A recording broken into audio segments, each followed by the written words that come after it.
We are back with another video. Why people return to the old version of themselves.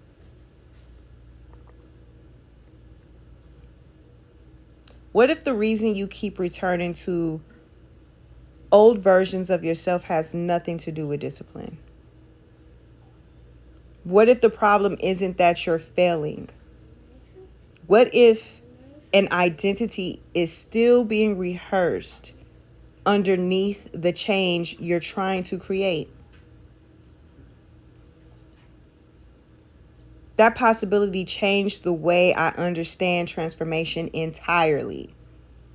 I think one of the most frustrating experiences a person can have is making real progress and still finding themselves pulled back toward an older version of who they thought they had outgrown. You heal, but the old pattern returns. You grow, but the old reaction appears again. You achieve something meaningful, but somehow the old version still feels close enough to reclaim the wheel. And when that happens, many people immediately reach the same conclusion.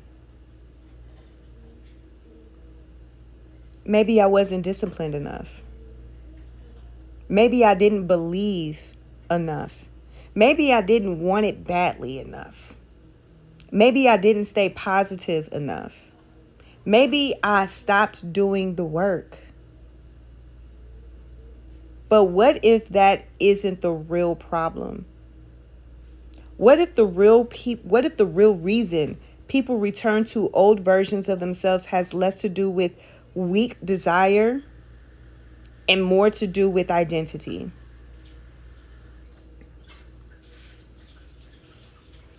That question changed everything for me, because for a long time I believed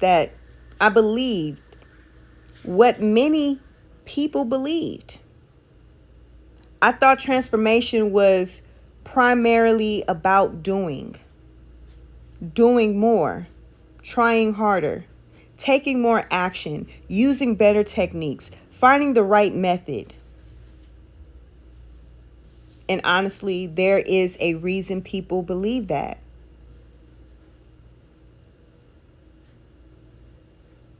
Most of the advice we receive focuses on behavior. Change the habit, change the routine, change the environment, change the action. And while those things matter, I think they often miss something deeper.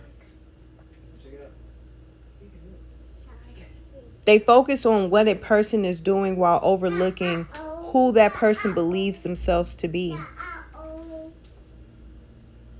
And those are not the same thing. Years ago, before I had language for any of this, I became obsessed with a vision. I wanted to attend UCLA. Not eventually, not someday. UCLA. I remember mentally rehearsing it long before there was evidence that it would happen. I remember speaking it out loud before circumstances could confirm it. I remember standing on UCLA's campus while working on a film project and quietly repeating to myself, I am a student here. At the time, I would have called that confidence. Years later, I would call it something different. Identity rehearsal. Because before circumstances change externally, something happened. Something had already begun changing internally. I was repeatedly returning to a version of myself that believed UCLA belonged in my future.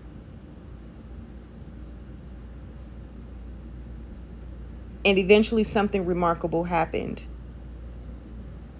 The vision became reality. I got in. The thing I had imagined became tangible. The thing I had rehearsed became real.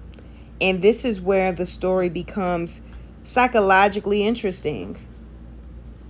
Because the techniques worked. The vision worked. The declaration worked. The action worked. The goal was achieved.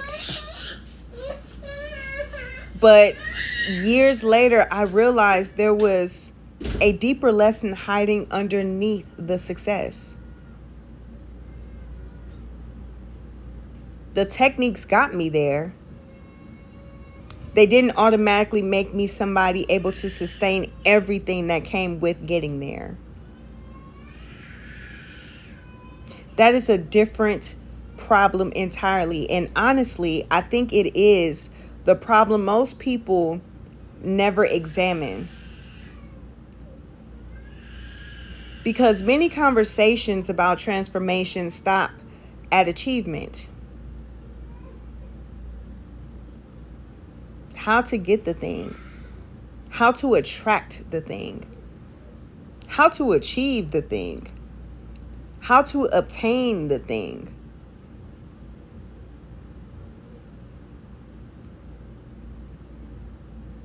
Very few conversations ask, can your identity emotionally hold what arrives?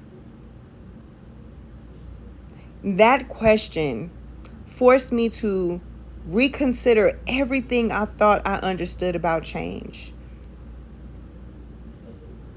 Because as I looked back over my own life, I noticed a strange pattern.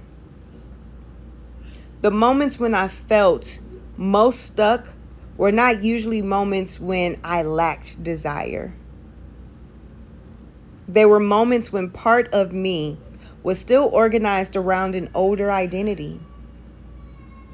And once I began noticing that in myself, I started seeing it everywhere. People changing their behavior temporarily, people making progress, people experiencing breakthroughs, people achieve goals, and then somehow finding themselves circling familiar patterns again.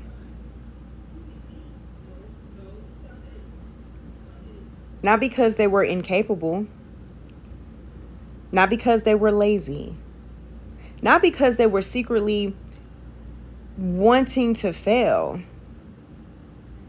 but because something underneath the behavior had remained untouched.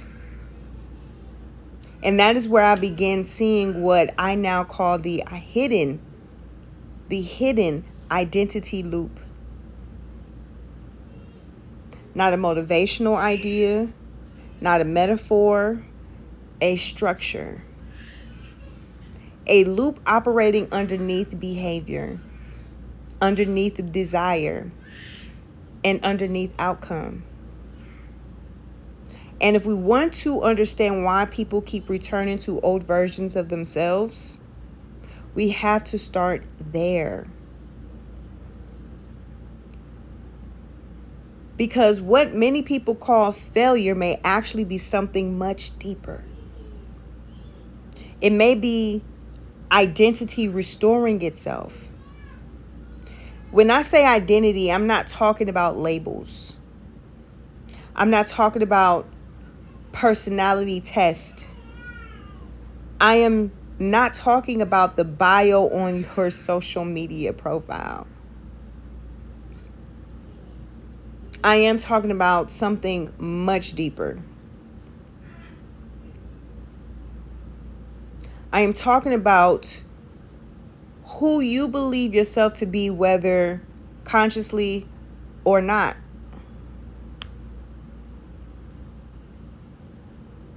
The roles you unconsciously inhabit, the assumptions you carry about yourself, the emotional realities that feel familiar, the version of yourself that feels believable.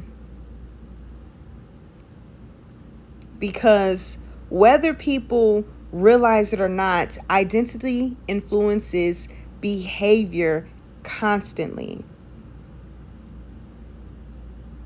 In psychology, researchers study identity-based behavior have found that people tend to act in ways that align with their existing self-concept. In other words, behavior is not driven only by motivation. It is influenced by who a person believes themselves to be. And that matters. Because most people try to change their lives at the level of behavior.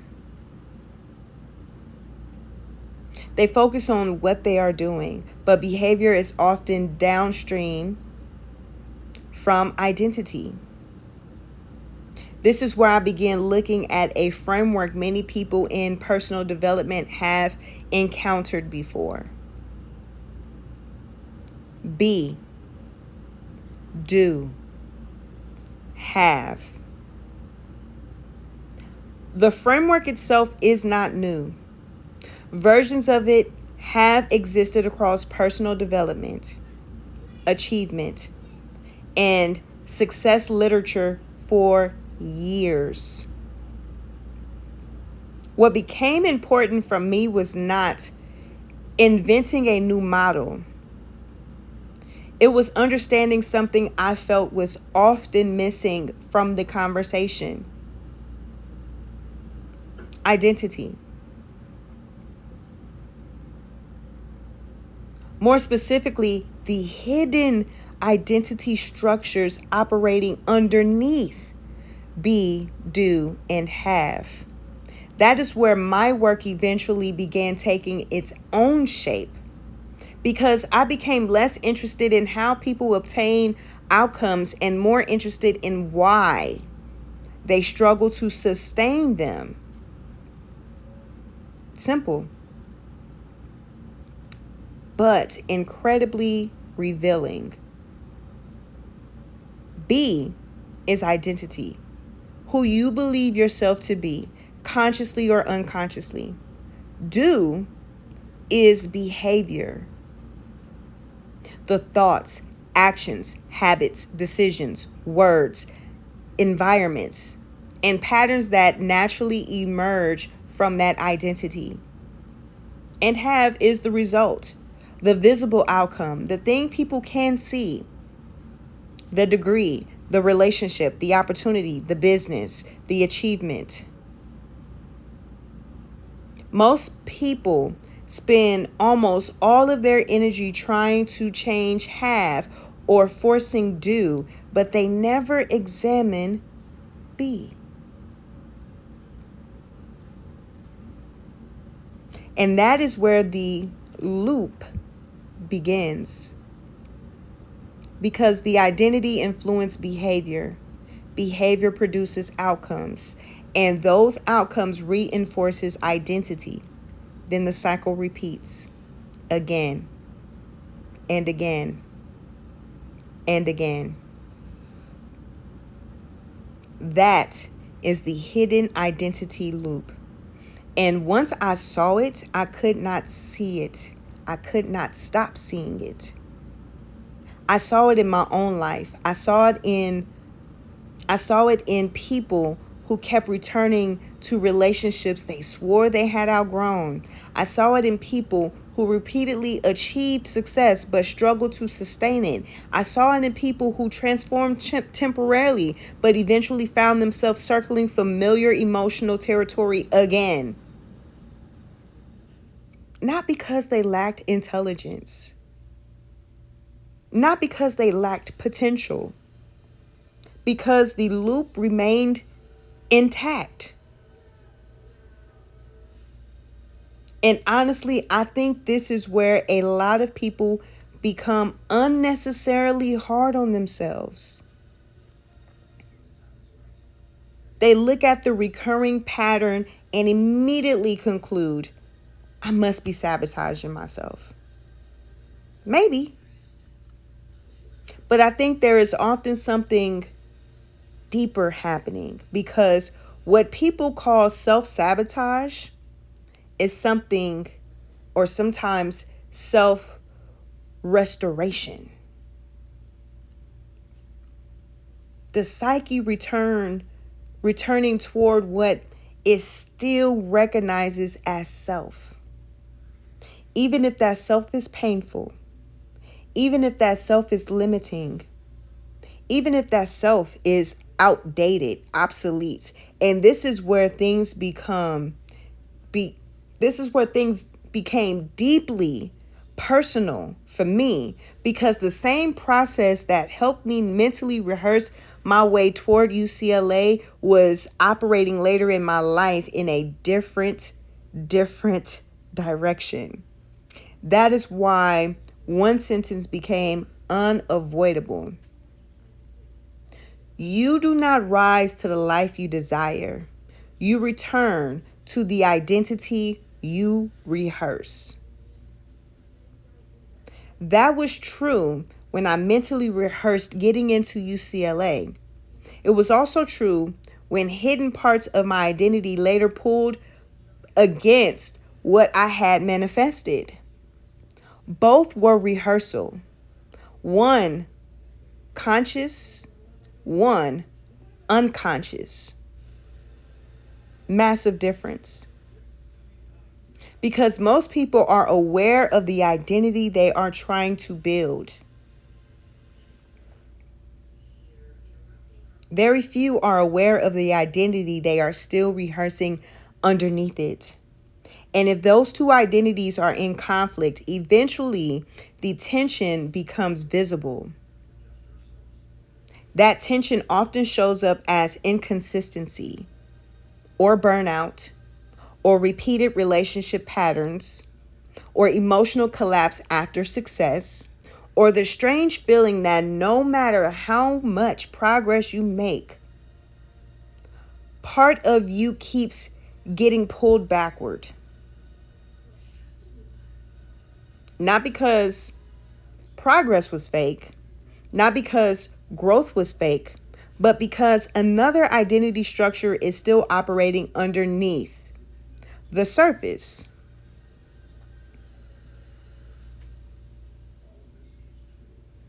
And if you want to understand why people return to old versions of themselves, we have to understand one more thing. The old version is rarely maintained because it is better. The old version is often maintained because it is familiar. And I think this raises an important question. If the old identity is painful, why do people keep returning to it? Why return to insecurity? Why return to the unhealthy relationship? Why return to self-doubt? Why return to the pattern they swore they had finally broken? Most people assume the answer is weakness, or lack of discipline, or fear. And while those things can sometimes play a role, I think the deeper answer is often familiarity.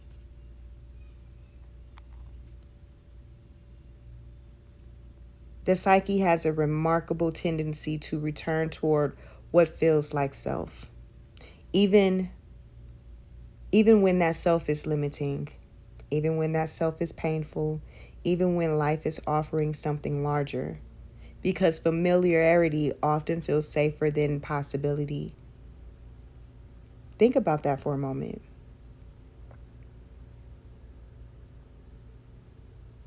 Many people believe they are primarily pursuing happiness, but psychologically, people are often, they pursue familiarity first. People often pursue familiarity first. The familiar relationship, the familiar emotional pattern, the familiar level of success, the familiar struggle, the familiar story. Not because it's good, because it is known. And what is known often feels safer than what is unfamiliar. That realization helped me understand something I had struggled to explain for years. Why people can experience genuine growth and still feel pulled backward. Why some people can heal and still revisit old emotional patterns. Why some people can manifest something meaningful and then struggle to sustain it. Because the old self has history. The old self has repetition. The old self has emotional familiarity. And repetition is powerful. The more something has been rehearsed, the more natural it can feel. That is why I believe transformation is not simply about creating a new outcome. It's about creating a new familiarity, a new emotional home, a new internal reference point. Because if the old identity still feels more familiar than the new one, the pull backward often remains. And honestly, this is where many people become discouraged. They think, I thought I already changed. Maybe they did. But change and stabilization are not the same thing. Recognition and reorganization are not the same thing. A breakthrough and a new identity are not the same thing. Those distinctions matter. Because what many people call failure is sometimes a transitional stage between two identities. The old identity is losing authority. The new identity is not fully rooted yet. And the tension between those two selves can feel incredibly uncomfortable. In Become Unreturnable, I spend much more time unpacking this idea because I eventually realized that transformation does not usually collapse because desire was weak. It collapses because identity was never reorganized to sustain the change. That realization changed the way I understood manifestation entirely because I stopped looking at manifestation as getting. I started looking at manifestation as becoming. Not how do I obtain what I want, but who am I becoming in relation to what I want? That is a much more serious question. And honestly, it may be the question underneath every recurring pattern. Because eventually I began noticing something. Often people focus on the outcome that disappeared, the opportunity, the relationship, the confidence, the success, the habit, the breakthrough. But I became more interested in something else, the identity that remained. Because if the same patterns keep appearing under different circumstances, then the circumstances may not be the deepest issue. The identity might be. And once I understood that, I stopped asking, what keeps happening to me? I started asking, what keeps returning through me? That question revealed more than any technique ever did. Because eventually I realized the problem was not always the outcome. Sometimes the outcome changed, the identity didn't. And when identity remains untouched, the loop often finds a way to continue. The more I studied this pattern in my own life, the more I realized there was a deeper force operating underneath it. I eventually began calling it identity homeostasis. Homeostasis is the tendency of a system to return to a familiar state. And I think something familiar often happens psychologically. The psyche has a powerful tendency to return toward what feels like self,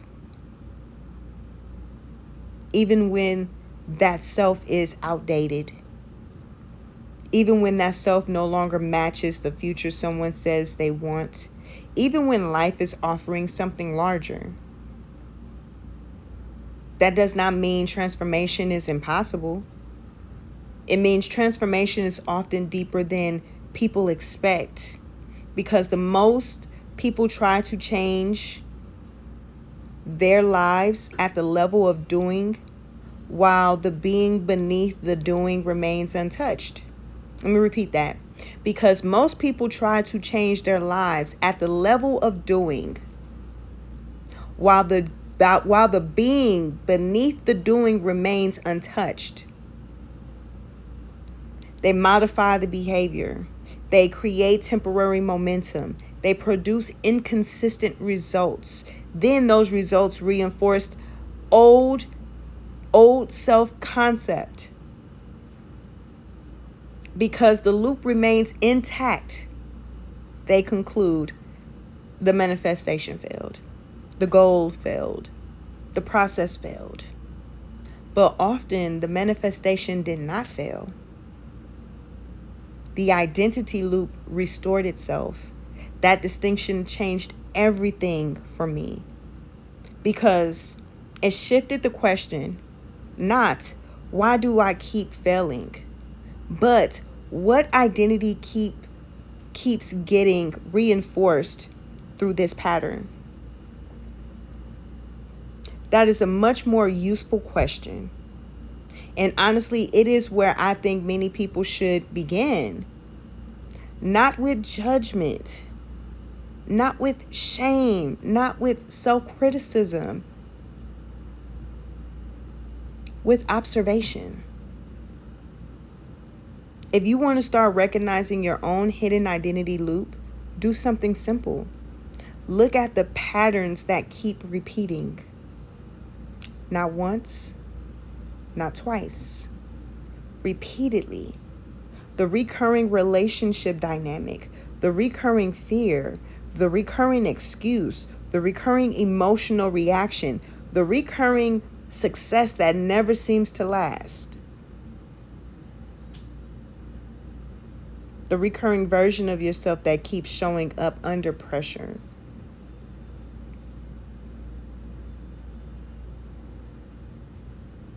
Because patterns often reveal identity, and identity often reveals what is still being rehearsed. That is where I would start. Not by asking, what goal am I pursuing? But what identity am I rehearsing?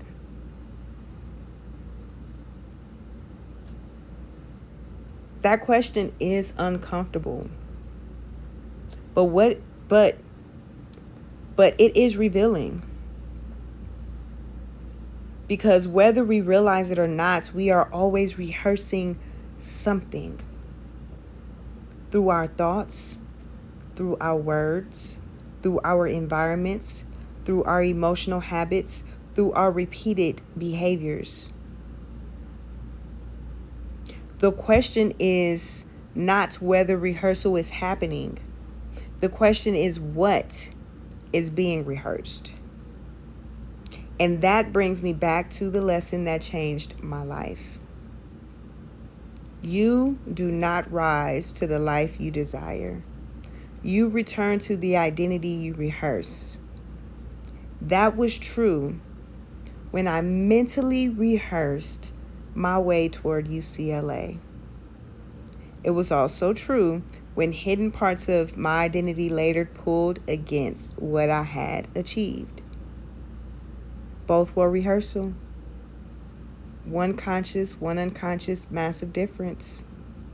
Because manifestation is not just obtaining, it is about sustaining. It is about becoming emotionally, psychologically, and behaviorally able to hold what arrives. And I think that is what many people are actually searching for. Not another technique, not another shortcut, not another temporary burst of motivation. They are searching for a version of themselves that no longer feels pulled back by the old identity.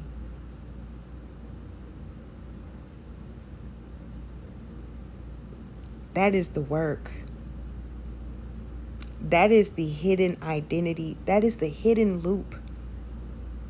And that is why becoming unreturnable is not about becoming perfect.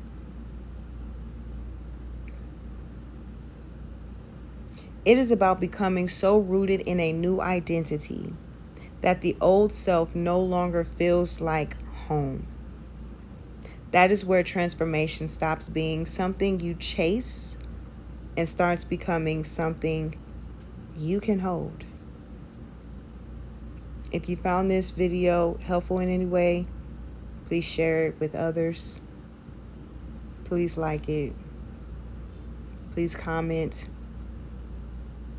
what you resonated with, what you didn't resonate with.